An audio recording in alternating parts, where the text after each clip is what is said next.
y escribe con mucha pasión.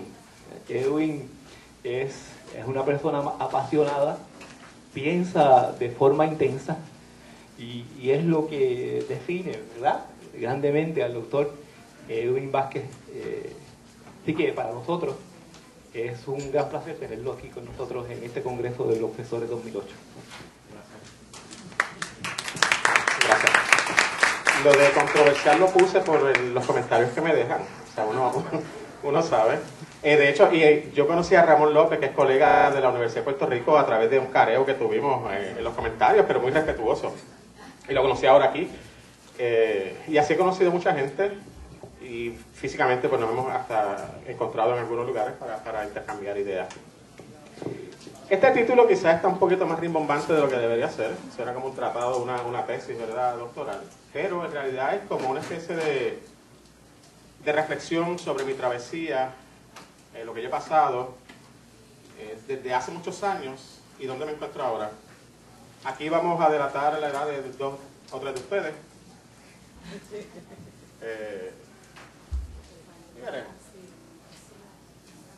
Jovencito. Sí, estamos jóvenes.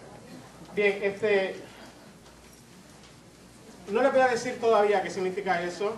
El AW sí significa antes de Windows, pero no les voy a decir todavía porque cogí esa fecha. De hecho, si pensamos en 1988, yo no recuerdo nada súper trascendental que haya ocurrido desde el punto de vista de Puerto Rico y en el mundo, no sé.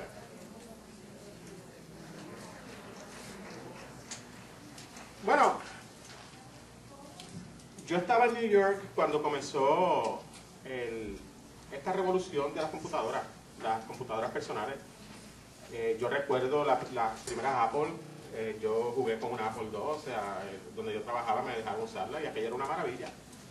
Y lo que hacía era una cosa muy limitada, ¿verdad? Y estábamos hablando de una memoria bien pequeña para las computadoras. Para ese tiempo, IBM también produce su primera computadora personal, la XT, y necesitaban un sistema operativo. Entonces fueron una pequeña compañía que se llamaba Micro Rayita Soft y pues le compraron el sistema operativo y de ahí sale el imperio, la gran corporación de Microsoft, ¿verdad? Esta es la primera XT. Claro, ¿ves? Yo se los dije que no íbamos a delatar. De hecho, todavía quedan 2 o 3 por ahí.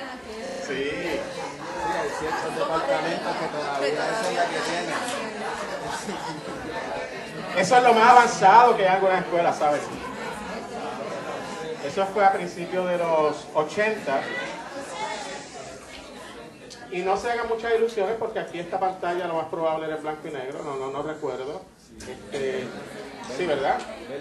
Verde, sí, verde. Yo tengo una foto por ahí de eso, verde. Por esta cosa se metía algo grandísimo y enorme que hacía un ruido espantoso y si no hacía el ruido es que no trabajaba. Algo mal estaba sucediendo. Y el ruidito era parte de la emoción que uno sentía porque sabía que se estaba leyendo. Si no hacía ese ruido, es un ruido que si su computadora hoy día lo hace, salga corriendo porque está dañada. ¿Okay? Está a punto de explotar, exacto. Para ese tiempo sale la Commodore 64. Eso era una maravilla.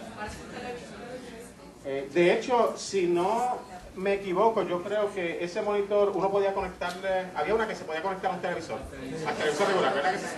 Sí. Y después vinieron, siguieron creando aditamentos y entonces venían los disk drives, ¿verdad? Como le llamamos, los disk drives. La Amiga fue un salto revolucionario porque tenía una interfase gráfica muy buena y la usaban mucho los artistas y la usaban mucho las personas que producían música porque tenía unos programas extraordinarios para eso. Los compositores usaban la Amiga y se creía que la Amiga iba a quedarse con gran parte del mercado. ¿Recuerdo eso? ¿Ustedes lo recuerdan, alguno de ustedes?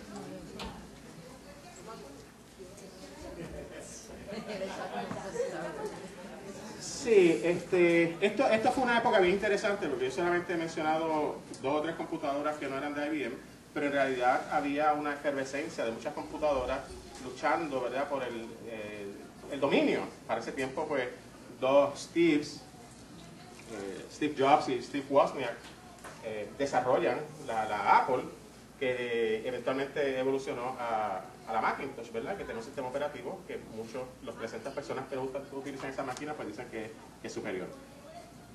¿No? Son juguetes. 10.300 y no captaron. Claro, el problema principal aquí de las computadoras, o la verdadera batalla, se daba en lo que llamamos el software, ¿verdad?, en los programas programados. Y había muchas compañías desarrollando un programa. Estaba VisiCalc, que era un programa para hoja de cálculo. Estaba StarWriter, que todavía hay gente que lo utiliza, y que tenía una estructura de comando bien fácil para la pantalla. Era muy fácil de mover los comandos, a diferencia de programas como WordPerfect, que te hacían hacer unas contorsiones tremendas para llegar de una tecla a otra para los distintos comandos. Entre los programas, las compañías que existían para este tiempo, no se recuerdan a Borland, que vendía estos programas muy superiores a veces, pero por un precio muy barato. Y el imperio contraatacó fuertemente. Yo le tenía mucho cariño a WordPerfect, especialmente esa versión 5.1. Yo era un experto en WordPerfect.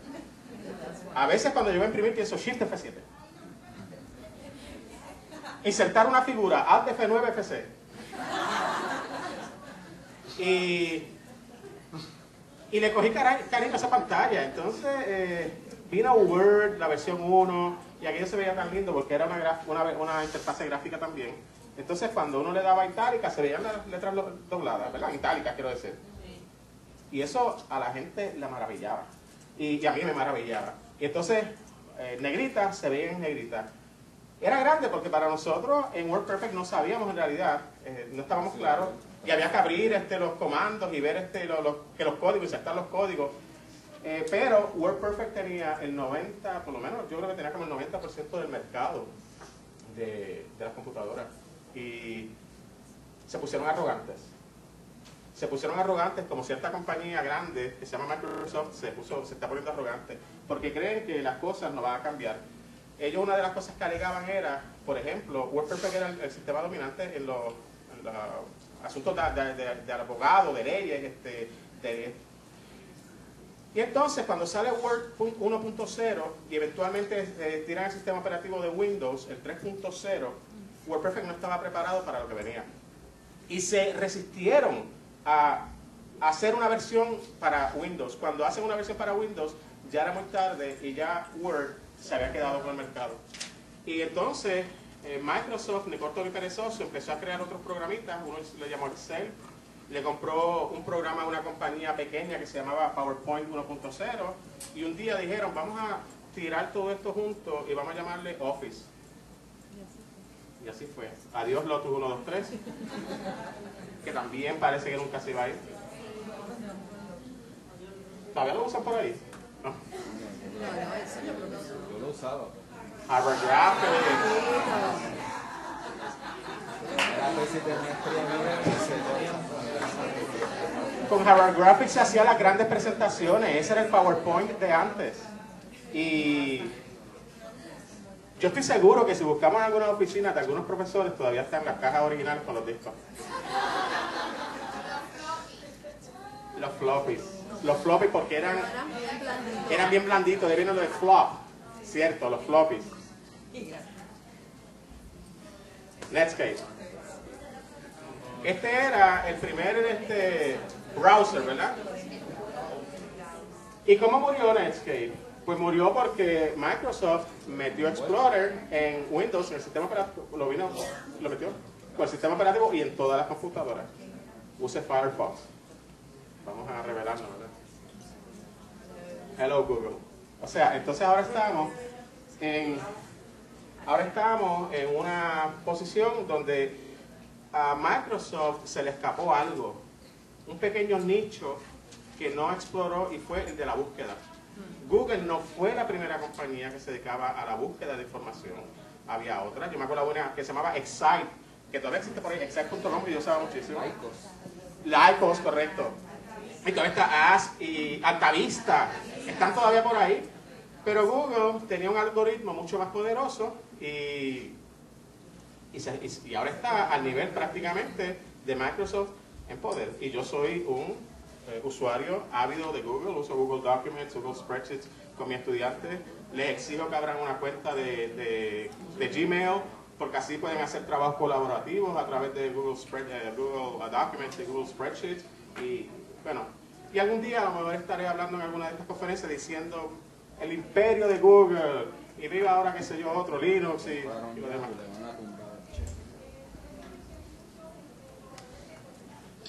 Bien, ¿qué sucede? Que yo estaba...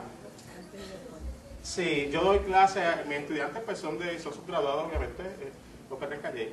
Y yo calculé que la edad promedio de mis estudiantes pues es de unos 20 años, por tanto ellos nacieron más o menos en el 1988. De ahí viene eso.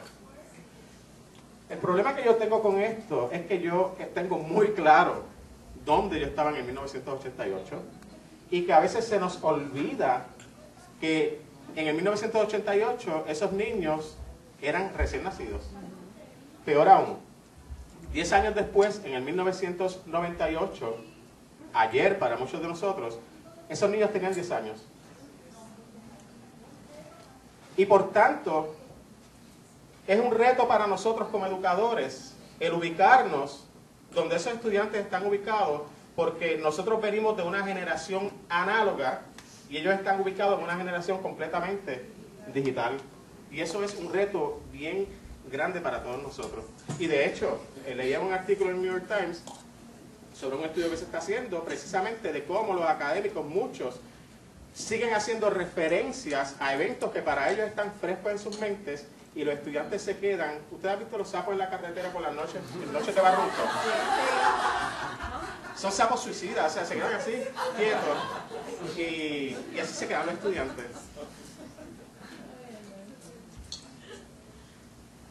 Yo podría poner miles de gráficas aquí, puse 2 o 3, cosas que la mayoría de mis estudiantes no conocen.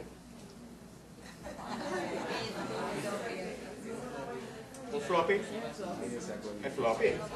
Sí, porque en el 1998 ya estábamos con el otro, el de 3.5, ese estaba desapareciendo. Es lo mismo, ¿verdad? El otro, el de... Y eso fue una gran cosa, venían de 720K, si no me equivoco, y de 1.2. ¡Oh! 1.2. Y entonces, todavía en muchas de las oficinas de la universidad, las secretarias tienen una activa de esas cosas, y tú le dices, por favor, consígueme el sílabo del curso tal, y entonces buscan clac, clac, clac, clac, y sacan el disco. Pero el problema es que ese es un sistema de archivo donde la secretaria y el disco se han convertido en una unidad. Por tanto, cuando la secretaria se retire, nadie más va a saber dónde está qué. Miren esa pantallita. ¿Verdad que da hasta cariño? Da pena. Miren esto. Aquí decía dónde está en la computadora, para los más jóvenes, dónde en la computadora está ese documento.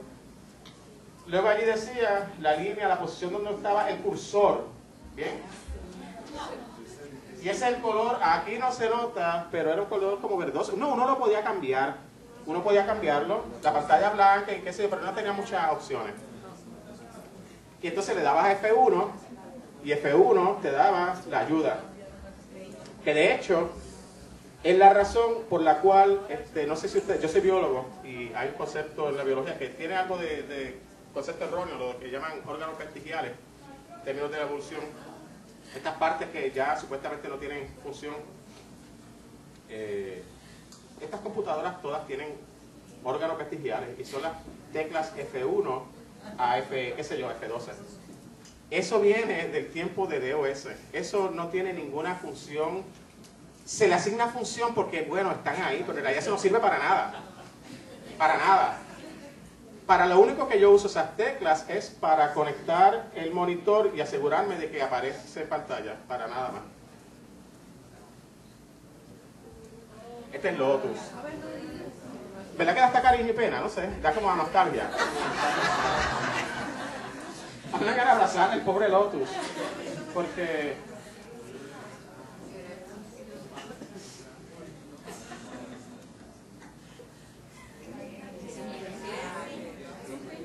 es un dito.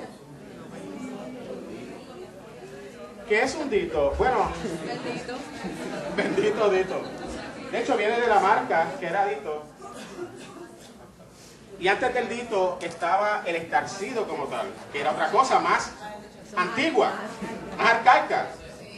Y miren cómo era. Era como una especie de... tenía un rolo, entonces uno compraba una especie de plantilla que la vendían hasta en la farmacia, que era como un papel carbón. Ahí uno escribía con mucho cuidado porque era muy frágil. Lo ponías en la máquina de estarcido y clac, clac, clac, clac, clac, clac, clac, clac, clac. Y al otro lado se escupían las 10, 15, 20 copias que usted necesitaba. Luego vino este gran avance, que fue el Dito. El Dito usaba alcohol, ¿verdad? Algún tipo de solvente, me parece que era alcohol.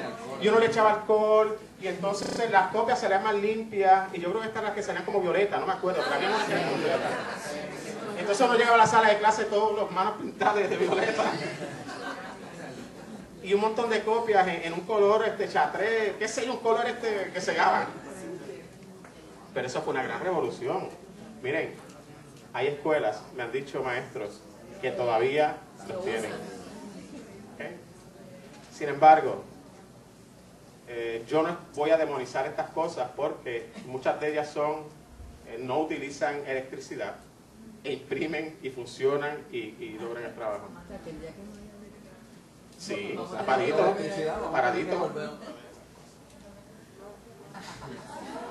Cosas que mis estudiantes no conocen. Hay una película donde una de las actrices le dan uno de estos teléfonos, lo mira así y le mete los dedos así. Porque no sabe que esa cosa se supone que daba vuelta. Entonces era clac, clac, clac, clac, clac, clac, clac, clac, clac, clac, clac, clac. Y si había muchos 9, uno se enfermaba, ¿verdad? Porque entonces tenía que esperar a que todo diera vueltas. ¡Ave María! Yo las vi, yo no las usé, nunca supe usarlas. Di la verdad, di la verdad. No, es que yo no. Pero las vi. Uno de mis hermanos estudió ingeniería precisamente aquí y eso, él era un experto con esa cosita y yo me quedaba maravillado porque decía, pero ¿cómo es posible que se puedan hacer cálculos con esto? Todavía no lo entiendo y no pretendo ya entenderlo. Nosotros hacemos referencia a eventos históricos sin darnos cuenta de que para los estudiantes eso no significa absolutamente nada. Sea por el desconocimiento histórico, sea porque en la escuela no preparan adecuadamente a las personas. Yo recuerdo cuando mataron a Kennedy. Yo sé dónde yo estaba cuando mataron a Kennedy. Yo tenía como 4 o 5 años nada más, pero recuerdo cuando doña Siones bajó la cuesta llorando, nuestra vecina. Julia, mataron a Kennedy, llorando.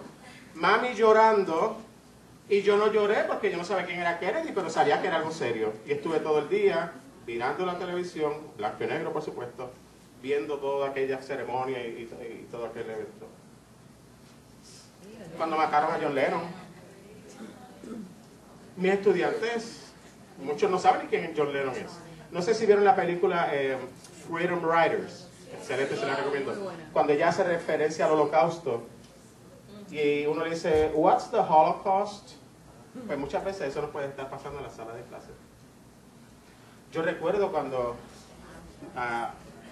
¿quién fue? Armstrong, ¿verdad? Neil Armstrong. Pisó, yo creo que fue tarde en la noche aquí en Puerto Rico, porque bien tarde, ¿verdad? Yo creo que yo me amanecí viendo eso, y los saltos y qué sé yo, y el gran paso un pequeño paso para el hombre, un gran paso para la humanidad. Hay gente que no cree que esto sucedió, hay gente que cree que la Tierra es plana, hay una organización basada en Londres, se llama The Flat Earth Society, póngalo en Google y va a encontrar la página donde ellos todavía alegan que la Tierra es plana y que todo esto es una conspiración, por si acaso. Miren, el muro de Berlín, yo recuerdo cada vez que alguien se escapaba de Berlín, era como una cosa que lo ponían en las primeras planas. de Berlín, no, sí, de Alemania Oriental, que saltaban el muro, que hacían globos de esto y había películas sobre eso. Y por tanto, para mí, cuando vi los marronazos con los cuales rompieron el muro, la muralla, pues tuvo un significado grande para mí. De hecho, en una nota ya muy personal, el 1 de mayo del 2003, yo estuve cuando por fin abrieron los portones de Campamento Santiago. Y las miles de personas empezaron a correr, muchos llorando, abrazándose, cantando, y vinieron de otro y cogieron un marrón, y le cayó había una caseta así vieja, y le cayeron a marronazos, y muchos pasaron años presos. Sin embargo, cuando le cayeron a marronazos al muro de Berlín, pues eso aquí fue un gran evento de justicia social. Bien. De lo análogo a lo digital, el cuento de Samuel. Cuando yo hice mi bachillerato, fue en biología, pero yo hice una subconcentración en pedagogía, o sea, hice la licencia. Yo sabía que yo quería ser educador. Y frente de la universidad hay una escuela, hay varias escuelas, una intermedia. Me tocó 7º grado. Las hormonas están violentas. Esa es, o sea, eso es. Entonces yo tenía como 6 grupos al día, 40 estudiantes por grupo en promedio. Entonces los tenían, era 7-1, 7-2, 7-3, 7-4, 7... Y según uno se alejaba de los números, se ponía peor. En el 7-6 estaba Samuel. Samuel y un amigo, una vez recuerdo que un río se había crecido y cogieron un gato y lo tiraron por allí. Lo mandaron el gato por la crecida. Y eso sería a ver si tenía la verdadera, cuántas vidas tiene un gato, no sé, aquel tenía una menos. El punto que les quiero decir es que Samuel no era un estudiante ejemplar. No sé qué es de Samuel hoy día, ya mismo le voy a contar lo que hizo. Mi temor es un día verlo en la legislatura. Porque existe la posibilidad. Pues para ese tiempo, y todavía sucede en muchas escuelas, pero los exámenes, a veces los maestros los escriben en la pizarra y los tapaban con una cortina. Y entonces nos daban unos papeles como brown, como crema, con unas rayitas, y allí uno... y a veces y una libretita. Entonces allí uno contestaba el examen. La maestra de al lado, que también le daba clase a Samuel, me cuenta más tarde, tiempo después, que un día va a dar el examen, y ese día en particular ella estaba de muy mal humor. Ella llevaba como 6 meses, o sea, en ese semestre, para octubre, noviembre, todavía ya no había cobrado. Para ese tiempo se cobraba mensual, o sea, no era quincenal. Y ella va a dar el examen, y ella les dice, en tono amenazante, no van a copiar la pregunta. ¿Me entienden? Y repite. Ustedes entienden que la pregunta no se escribe solamente la respuesta. Y todo el mundo. No van a escribir la pregunta, ¿me entendieron? Entonces ella cuenta cómo, tan pronto ya termina, lentamente de la parte de atrás, ella con horror ve cómo Samuel levanta la mano, ever so slowly, como es el americano, y ya le va a dar porque a lo mejor le quiere, uno no sabe qué puede salir de Samuel en ese momento, y dice, Missy, ¿y la pregunta? Hay que escribirla. Y ella ha sacado una obscenidad sonora, ella perdió la tabla, ella tuvo que salirse de allí, ella simplemente le dio un patatús. Bien. Yo todavía sueño con Samuel, y esto hace muchos años. Sí, porque una vez yo estoy dando clase, alguien pasa y Samuel coge una escoba desde mi salón y le cae a escobazos al otro y le partió la escoba encima. Así que no sé cómo está en las escuelas hoy día, si han mejorado o está más o menos igual. Pero fíjense, por eso yo decía, yo no quiero demonizar lo análogo, porque lo análogo también es bueno. Y entonces aquí hay 2 buenos ejemplos de cómo yo no voy a contar las películas, ustedes la habrán visto, pero tiene que ver con el hecho de que las cosas sencillas, que no son tecnológicamente avanzadas, a veces son la solución para muchos de nuestros problemas. Vean esas películas, La Guerra de los Mundos, basado en la novela de H.G. Wells, o esta película Signs de uno de mis directores favoritos, Night Shyamalan, Signs, y cómo al final las cosas se resuelven con lo que uno menos esperaba, y no fue con tecnología, no fue con armas atómicas ni nada por el estilo.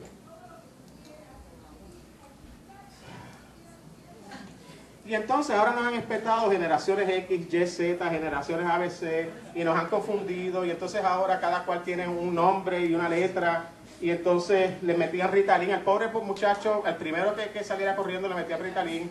Ahora los estudios indican las graves consecuencias que puede haber tenido eso, estar medicando niños, porque simplemente, les digo una cosa, hay salas de clase donde los niños, yo me hubiese metido Ritalin también, o sea, si me aburría, pues uno empieza a molestar.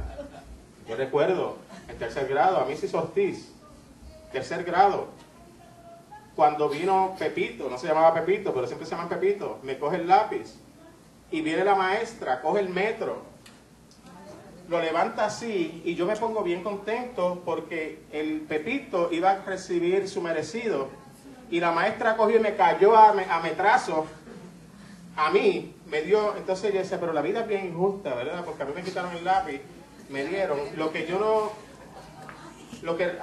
pienso ahora es que yo no sé si esa maestra llevaba horas tratando, o sea, media hora tratando de controlar al grupo, y cuando por fin lo controla, a lo mejor yo fui, levanté la mano, sí, me quitaron el lápiz, y también pues perdí la tabla, pero se trata de eso. ¿Cómo entro yo al mundo de los blogs? Bueno, yo tenía lo que yo llamo un protoblog, o sea, era una página que pude haber escrito en un estarcido. Calle, un colaborador mío y yo hicimos una hoja que se llamaba ¿Qué pasa en biología? Y poníamos las noticias de la semana, conferencias, premios que se habían ganado, y la parte de atrás estaba en blanco. Y dije, ¿por qué yo no escribo un artículo y le pongo un nombre? Entonces le puse cargas y descargas. Y allí pues yo seguía escribiendo, decía lo que quería decir, no era ofensivo tampoco. Sin embargo, una vez escribí uno sobre la necesidad, no solamente de hablar inglés en Puerto Rico, sino lo imperativo de que viene de afuera, habla español también, por el amor de Dios. O sea, y entonces había gente que llevaban 20 años allí, 25 años, y no hablaban nada de español, y obligaban a los estudiantes a hablar en español en el salón, y a mí me parecía eso injusto, aún cuando como científico entiendo que es imperativo también conocer el idioma inglés, lengua franca ya de la tecnología y la ciencia. Y escribí un artículo, se titulaba Pollito Chicken Mayay. Porque pollito no es chicken. Pollito es chick. Y yo decía, mira, profesor, aquí no hablamos inglés. Si la canción misma empezó mal, pollito chicken, gallina hen, no. Es pollito chick. ¿Bien? Y entonces sigo hablando y ahí hago entonces mi descarga de por qué aquí gente dando clases, llevan tantos años, entonces un profesor, un colega del departamento, se sintió aludido. Es verdad que él era el único que yo conocía que hablaba inglés y llevaba 20 y pico de años, pero no entiendo por qué se sintió aludido. Es cierto que yo mencioné que se imaginen que si viniera alguien, que si yo fuera a Tennessee nadie me entendiera, y da la casualidad que de los 50 estados él era de Tennessee, pero eso fue no. Pura coincidencia. Y entonces él recoge 5 firmas acusándome, ¿verdad? Y yo tengo la carta con mucho orgullo. Eso es como una medalla. Y entonces mi hija Maris, que entonces tenía 12 años, me dice que tenía un blog. Y yo, ¿qué diablos es eso? Sí, un blog en Zanga. Y yo, Zanga, what's Zanga? Let's go to Zanga. Y fui allí y abrí un bloguito. Y le llamé Carga y Descarga. Y entonces me maravillé porque esto era lo que yo hacía antes. Yo escribía, este soy yo, le repartía una hoja a 2 o 3 personas, y si acaso a alguien le gustaba el artículo, pues se lo regalaba a otra persona más. Y ese era básicamente mi audiencia. Mi ranking. Esos eran los hits. Los hits análogos. Y ahora con los blogs yo dije, espérate, esto puede explotar. Deme un segundo. Esto puede explotar, porque si yo lo publico en la internet, eso sabrá Dios cómo se riega eso por ahí. Y de hecho, ha sucedido cosas interesantes. Colegas me dicen, Edwin, una amiga que vive en Europa me envió un artículo que lo escribiste tú, ella no lo sabe ni nada, pero me lo envió para que yo lo leyera. Así que el poder del internet es tremendo. O sea, estamos parados en la guardarraya, o sea, y esto trae ciertos problemas. Guardarraya me refiero, estamos en la frontera entre aquello y esto, todavía no estamos ni completamente allá ni completamente acá, y a lo mejor no es bueno tampoco, pero tenemos entonces que hacer ese balance, ¿verdad?, entre lo análogo y entre lo digital, y es chévere. Yo a veces hasta me siento un poco envidioso de mis hijas, porque yo pienso, qué maravilla ellas verán que yo no veré, ¿verdad? Por otro lado, se puede escribir todo un artículo y montar todo un caso sobre las maravillas análogas, o sea, del día a día, de oler las flores, que a lo mejor ellas no van a tener tampoco. Y eso me llevó a mi transformación bloguera, donde ahora yo uso los blogs para mis cursos.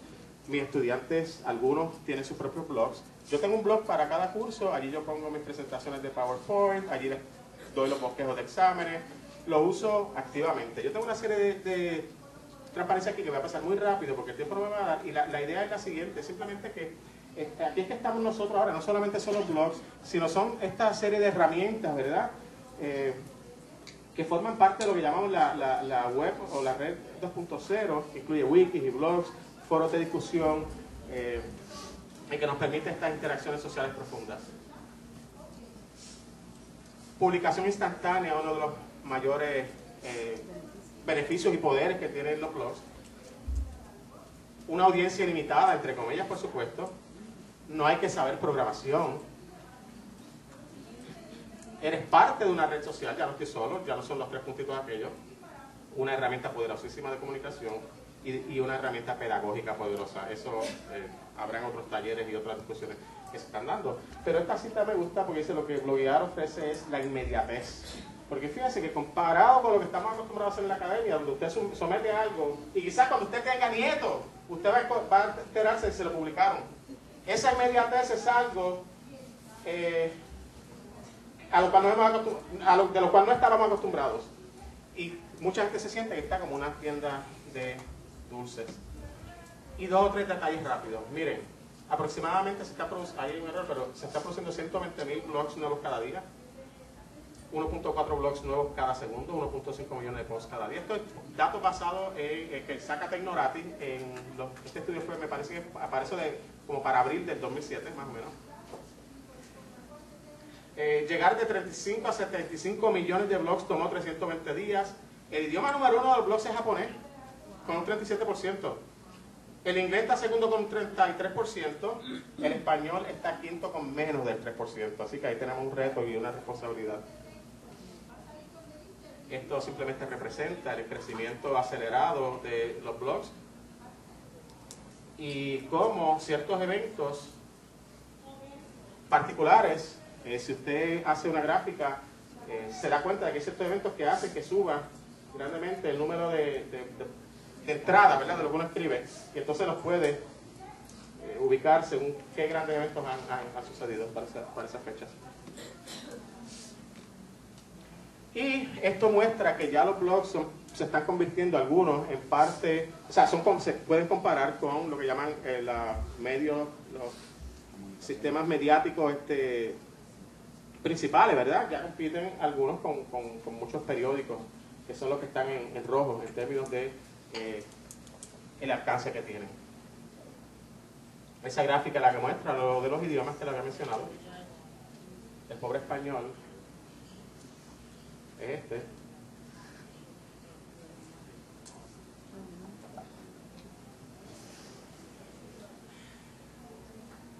Y termino con esto. Soy bloguero, esto quiere decir que publico sin censura y con inmediatez. Ojalá todo el mundo tuviera un blog, a lo mejor no se estará sucediendo el puertorriqueño por día, y yo no quiero tampoco minimizar ni trivializar lo que está sucediendo, pero a lo mejor los legisladores no harían el circo vergonzoso que hacen diariamente, mandándose públicamente para el infierno. ¿Por qué? Porque lo podrían hacer en los blogs y evitarnos a nosotros esa carga de estar mirándolo. ¿Quién sabe? Si todo el mundo tuviera un blog, a lo mejor este sería un mejor país.